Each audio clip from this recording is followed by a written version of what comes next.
Hello and welcome everyone. Today we are going to discuss the need of safe and honorable tourism from the Unit 1, which is Introduction of Tourism and Hospitality. Let us start with the part of introduction. Safety and security of the tourist is a worldwide concern. Any adverse perception about safety and security of the tourist has serious implications for tourist arrival to the country and its tourist destination. जो पर्यटकों की सुरक्षा और security है वो पूरे विश्व में आज एक प्रमुख मुद्दा है। कुछ विपरीत परिस्थितियों के चलते पर्यटकों के आने जाने पर इसका हम सीधा असर देख सकते हैं। किसी देश या किसी जगह में लोग बिल्कुल जाना पसंद नहीं करते अगर वहाँ की जो सुरक्षा है वो ठीक नहीं है। To leverage the rapidly global travel and trade in keeping with the Indian tourism industry objectives of positioning India as a global tourism brand. The Ministry of Tourism has strategically outlined in its policy the central principle of Atithi Devo Bhav, which means guest is God. इस तेजी से उभरते travel trade के बीच आज जो भारतीय पर्यटन उद्योग है वो अपने आप को एक ग्लोबल ब्रांड के रूप में प्रस्तुत करना चाहता है या अपने आप को एक स्थापित करना चाहता है। इसके लिए मिनिस्ट्री ऑफ टूरिज्म भी पर्यटन उद्योग के साथ मिलकर अतिथि देवो भव विच मीन्स जो गेस्ट है वो एक भगवान का रूप है, इस प्रिंसिपल पे या इस सिद्धांत पे कार्य कर रहे हैं। In stating this Indian tourism to ensure that every tourist in India is physically invigorated, mentally rejuvenated, culturally enriched, and spiritually elevated.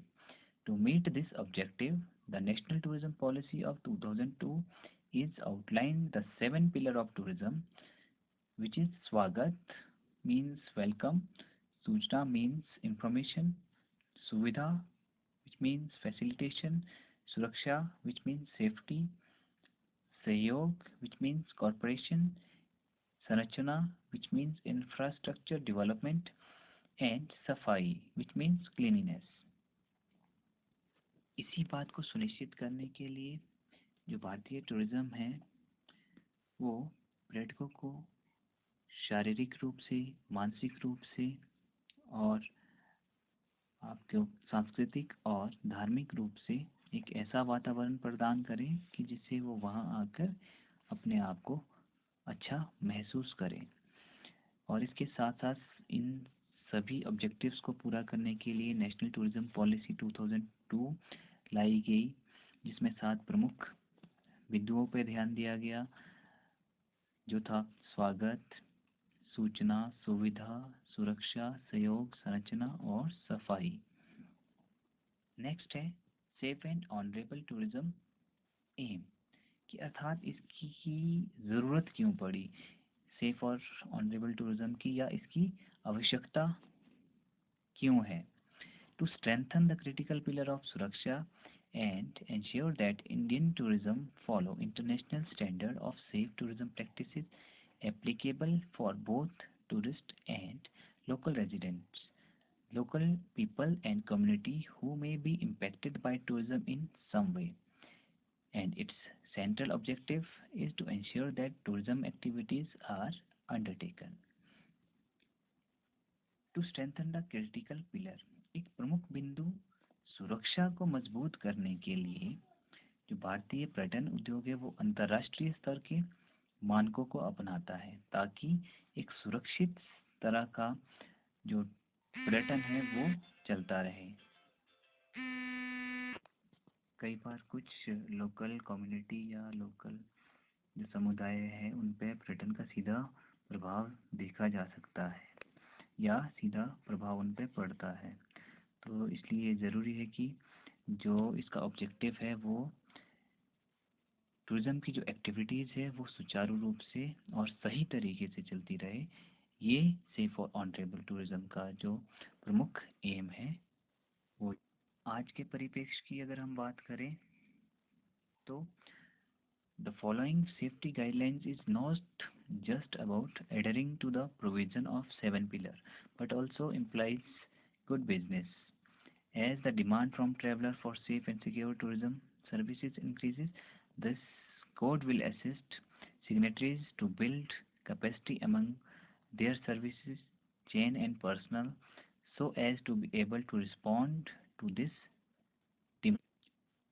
आज के समय में ये सेफ्टी मेजर्स या सेफ्टी गाइडलाइन सिर्फ एक रूल नहीं है, बल्कि इसका आप सीधा असर जो है एक अच्छे बिजनेस या अच्छे व्यापार के माहौल पे आप देख सकते हैं।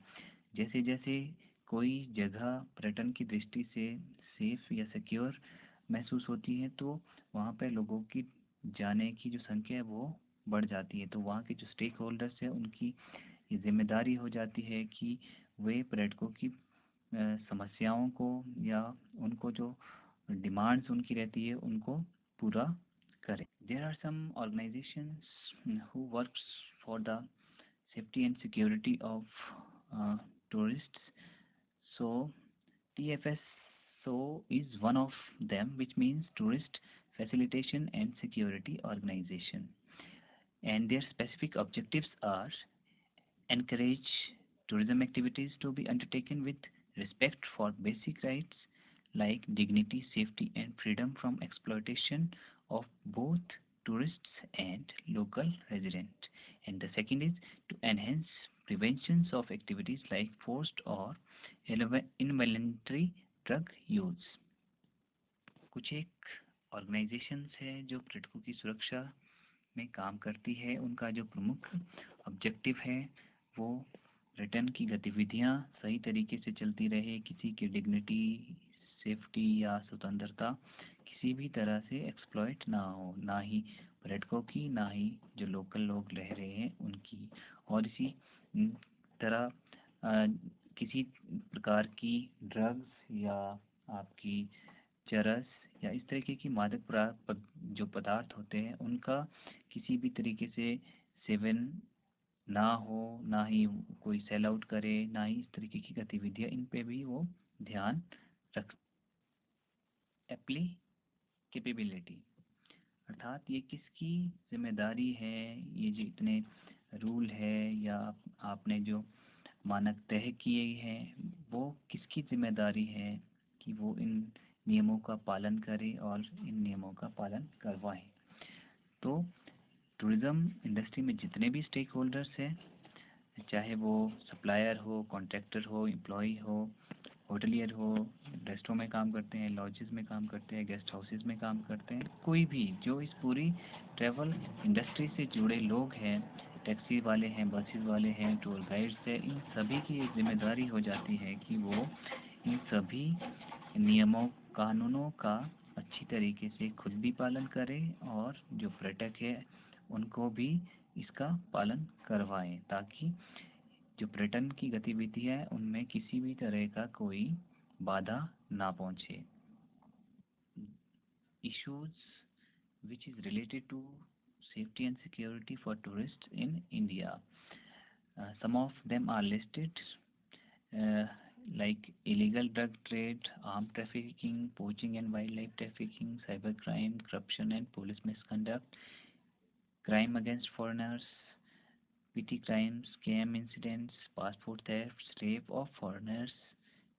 ये कुछ प्रमुख इश्यूज है, प्रॉब्लम्स है जो पर्यटकों को भारत में सुरक्षा की दृष्टि से फेस करनी पड़ती है। मैंने जैसे अभी पढ़ी, आप भी नोट डाउन कीजिए अपनी नोटबुक में। तो कुछ एक ये है प्रमुख मुद्दे हैं, आप इनको देख सकते हैं। इन सभी चीज़ों से निपटने के लिए कुछ रिकमेंडेशंस, कुछ गाइडलाइंस टूरिज़्म इंडस्ट्री के लिए बनाई गई है जो उनको फॉलो करनी होती है। Number 1 is information and training of personnels.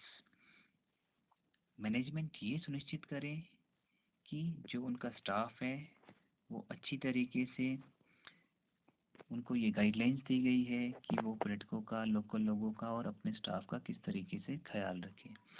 Second है आपका public awareness and guest notification. Messages of intolerance to any form of exploitation must be made places visible to guest, client, employee and other visitor. आप public awareness बढ़ाएं और guest को भी notify करें कि कौन से प्लेसेस पे जाना आपको सही है या कहाँ पे आपको नहीं जाना है. और थर्ड है regulated use of premises and official equipment. Tourist services provider shall verify and maintain a record of details pertaining to tourists, personals and service provider. इसके साथ साथ जो टूरिज्म सर्विस प्रोवाइडर है उनको एक पूरा रिकॉर्ड रखना होता है अपने टूरिस्ट का या जो सर्विस प्रोवाइडर होते हैं उनका. नंबर 4 है ethical business practices and marketing.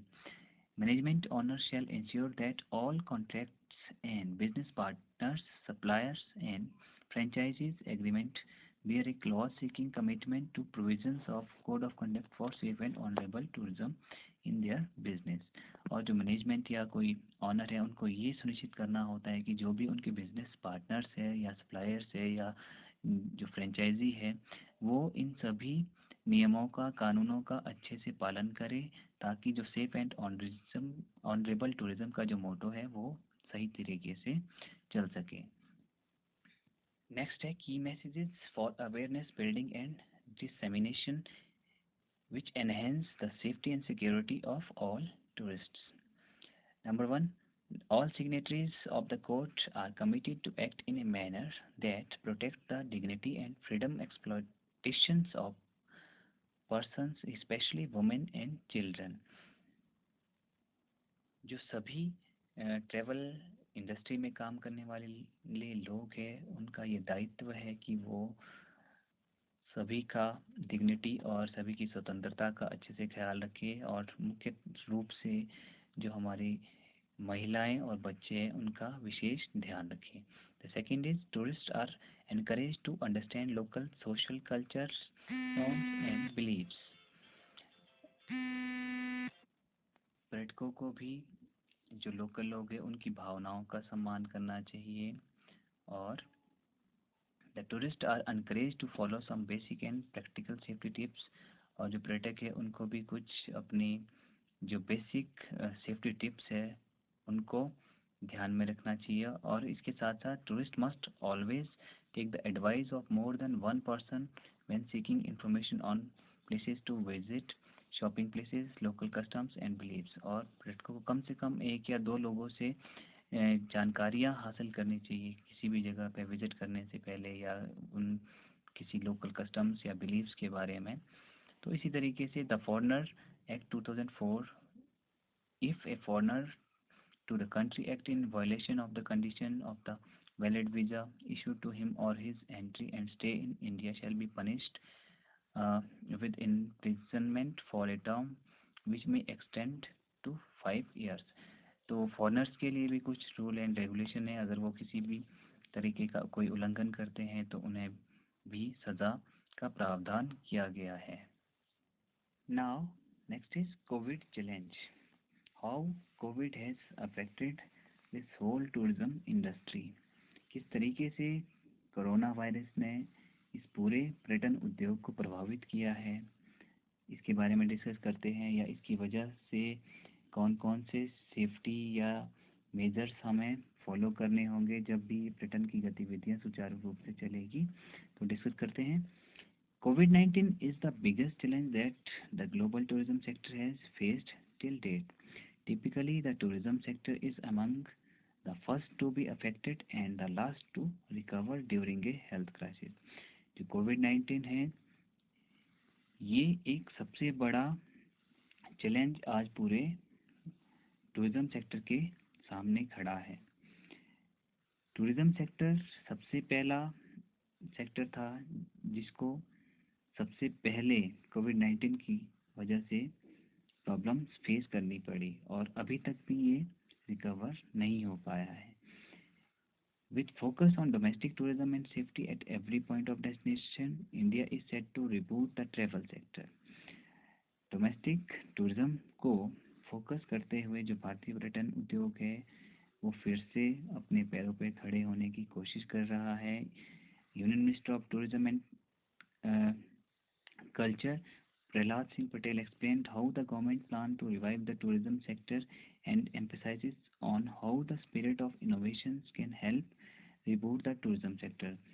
जो भारत सरकार है या मिनिस्ट्री ऑफ टूरिज्म जो है वो भी अपने स्तर पर कार्य कर रही है कि किस तरीके से हम पर्यटन की गतिविधियों को वापस पटरी पर ला सकें। Next is post Covid travel essential for India.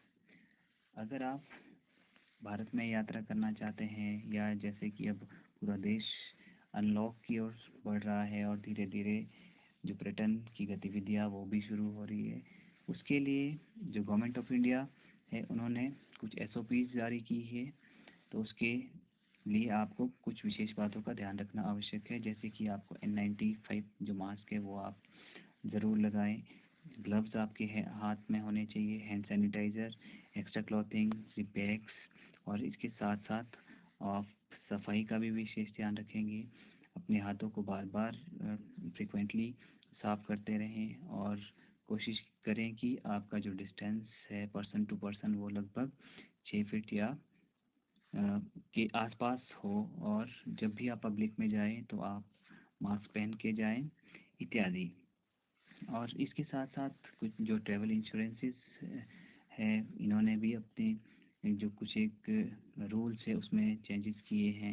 जैसे ट्रिप कैंसिलेशन की बात करें तो इसमें आपको कवर दिया जाएगा पूरा ट्रैवल इंश्योरेंस के थ्रू, और जो फ्लाइट डिले या कैंसिलेशन अगर होती है तो आप सेम अमाउंट से नेक्स्ट डेट में आप फ्लाइट टिकट्स खरीद सकते हैं, और मेडिकल सुविधाएं भी आपको मेडिकल इंश्योरेंस के थ्रू आपको दी जा रही है।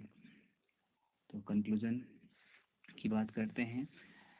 Safety and security of the tourist has serious implication for tourist arrival to the country and its tourist destination. जैसा कि हमने पहले भी कहा कि जो सेफ्टी एंड सिक्योरिटी है उसका सीधा असर पर्यटन की गतिविधियों पे या पर्यटन के अराइवल पे पड़ता है। तो सेफ एंड ऑनरेबल जो टूरिज्म है इसका जो प्रमुख एम है that is to strengthen the critical pillar of सुरक्षा। अर्थात सुरक्षा को ध्यान में रखना इसका जो क्रिटिकल पिलर है वो है। अर्थात जब आपकी जो सुरक्षा है वो अच्छी होगी तो ऑटोमेटिकली जो आपका क्राइम रेट है वो कम होगा। इसकी वजह से जो टूरिस्ट का जो फ्लो है वो उस पर्टिकुलर जगह पे बढ़ता रहेगा। और नेक्स्ट है आज की डेट में जो कोविड-19 की वजह से एक थोड़ा सा डर का माहौल पैदा हो गया है और लोग मतलब किसी भी जगह पे जाने के लिए थोड़ा सा प्रिकॉशन या थोड़ा सा उनमें डर है। तो जो सरकारें हैं वो भी अपने अपने स्तर पे कार्य कर रही है ताकि जो पर्यटकों की सुरक्षा है वो सुनिश्चित की जा सके। और नेक्स्ट है last study reflected on the safety and security is provided to the tourist as well as the native folk also indirectly boost the business environment more positively, not only tourism but also associated sector of Indian economy। जो अध्ययन है उससे पता चला है या वो reflect करता है सीधा सेफ्टी ऑफ और सिक्योरिटी पे कि अगर आप एक अच्छा माहौल देते हैं तो आपका टूरिस्ट फ्लो तो बढ़ेगा ही, साथ ही साथ आपका जो बिजनेस एक्टिविटीज़ है not only in tourism sector, अन्य उद्योगों की जो बिजनेस है वो भी अच्छी तरीके से चलेगा, जिसका सीधा असर देश को इकोनॉमिक या आर्थिक रूप में होगा। तो ये था सेफ एंड ऑनरेबल टूरिज्म। बहुत बहुत धन्यवाद। Thank you so much.